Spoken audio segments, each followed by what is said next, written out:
Hello everyone, welcome to my channel let's learn with Rimpi. आज का हमारा टॉपिक है future perfect continuous tense, present tense और past tense और फ्यूचर टेंस की जो पहले की फॉर्म्स हैं उन सभी की मैंने वीडियोस पहले ही डाली हुई हैं। अगर आपने मेरी वो वीडियोस नहीं देखी हैं तो मैं लिंक डिस्क्रिप्शन बॉक्स में डाल दूंगी, तो वहां जाके आप देख लीजिए।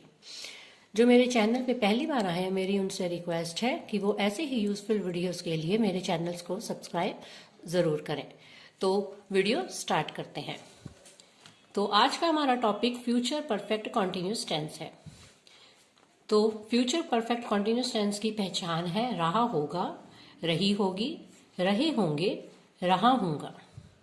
तो इसमें स्पेशल टाइम भी दिया जाता है। फ्यूचर परफेक्ट कॉन्टिन्यूस टेंस ऐसे कार्यों को व्यक्त करता है जो समाप्त होने से पहले कुछ समय तक भविष्य में चलता रहेगा।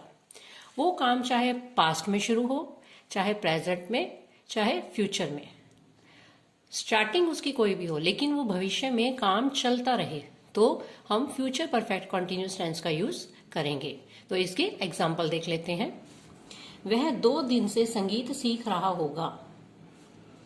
He will have been learning music for 2 days. ये काम प्रेजेंट में भी शुरू हो सकता है, पास्ट में भी शुरू हो सकता है और फ्यूचर में भी शुरू हो सकता है। तो वो 2 दिन से संगीत सीख रहा होगा हम करेंगे। तो सबसे पहले हम इसके रूल्स देख लेते हैं। सबसे पहले अफर्मेटिव सेंटेंस। तो अफर्मेटिव सेंटेंस में सबसे पहले विल शैल, फिर उसके बाद हैव बीन, फिर फर्स्ट फॉर्म, फिर आईएनजी और फिर सिंस के साथ फॉर लगेगा। तो हमें ये पहचान इस तरह हम कर सकते हैं कि फ्यूचर का हम विल शैल लगाएंगे, परफेक्ट का हम हैव लगाएंगे, कॉन्टिन्यूस का हम फर्स्ट फॉर्म के साथ आईएनजी लगाएंगे और सिंस और फॉर। तो ये तीनों की ही पहचान आ जाएगी, तो हमें याद करने में आसानी होगी। फ्यूचर का विल शैल, परफेक्ट का हैव, कॉन्टिन्यूस का फर्स्ट फॉर्म के साथ आईएनजी और सिंस फॉर लगेगा। और इन दोनों की कंबाइनिंग अगर हम करते हैं, हम इन दोनों को इकट्ठा करेंगे, तो कंबाइनिंग के कारण हम यहाँ पे एक अपना वर्ड लगाएंगे बीन, जो कंबाइनिंग के लिए लगेगा। तो अब हम नेगेटिव देखते हैं। नेगेटिव में विल शैल के बाद नॉट, फिर हैव बीन, उसके बाद फर्स्ट फॉर्म, फिर आईएनजी और फिर सिंस फॉर लगेगा। तो अब हम इंटेरोगेटिव देखते हैं। विल शैल सेंटेंस की स्टार्टिंग में लगेगा और फिर उसके बाद सब्जेक्ट लगेगा, फिर हैव बीन, फिर फर्स्ट फॉर्म आईएनजी और सिंस फॉर लगेगा। तो हमारे अफर्मेटिव में और इंटेरोगेटिव में फर्क सिर्फ इतना आ जाता है कि विल शैल अफर्मेटिव में सब्जेक्ट के बाद लगता है और इंटेरोगेटिव में सब्जेक्ट से पहले लगता है। तो अब हम इंटेरोगेटिव नेगेटिव देखते हैं।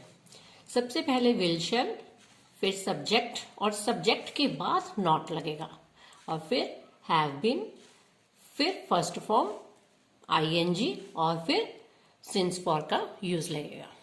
तो अब हम इसकी एग्जांपल्स देखते हैं जिससे हमें अच्छे से समझ आए। तो सबसे पहले affirmative sentence. The peon will have been ringing the bell for 4 hours. पियन 4 घंटे से घंटा बजा रहा होगा।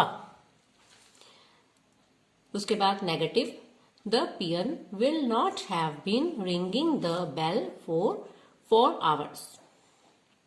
अब हम इंटेरोगेटिव देखते हैं। Will the peon have been ringing the bell for 4 hours? अब हम इंटेरोगेटिव नेगेटिव देखते हैं। Will the peon not have been ringing the bell for 4 hours? तो ये हमारे हो गए अफर्मेटिव, नेगेटिव, इंटेरोगेटिव और इंटेरोगेटिव नेगेटिव के एग्जांपल्स। एक एग्जांपल और देख लेते हैं। Radha will have been cutting the vegetables since morning. Radha सुबह से सब्जियां काट रही होगी। तो ये हमारा अफर्मेटिव सेंटेंस हो गया। तो अब हम नेगेटिव देखते हैं।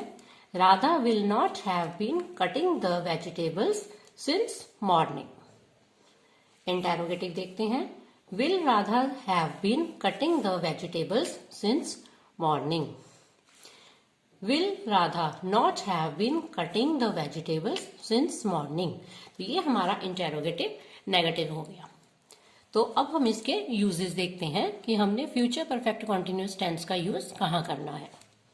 To express an action which began before a definite movement in the future will continue up to that moment and will be in progress even at that moment। एक definite point, एक particular point पे future में sentence पूरा होने से पहले, एक definite point से पहले काम शुरू हुआ और चल भी रहा है, तो वहां पे हम फ्यूचर परफेक्ट कॉन्टिन्यूस टेंस का यूज करेंगे। Tomorrow at this point we will have been driving to Rishikesh for 4 hours। कल इस टाइम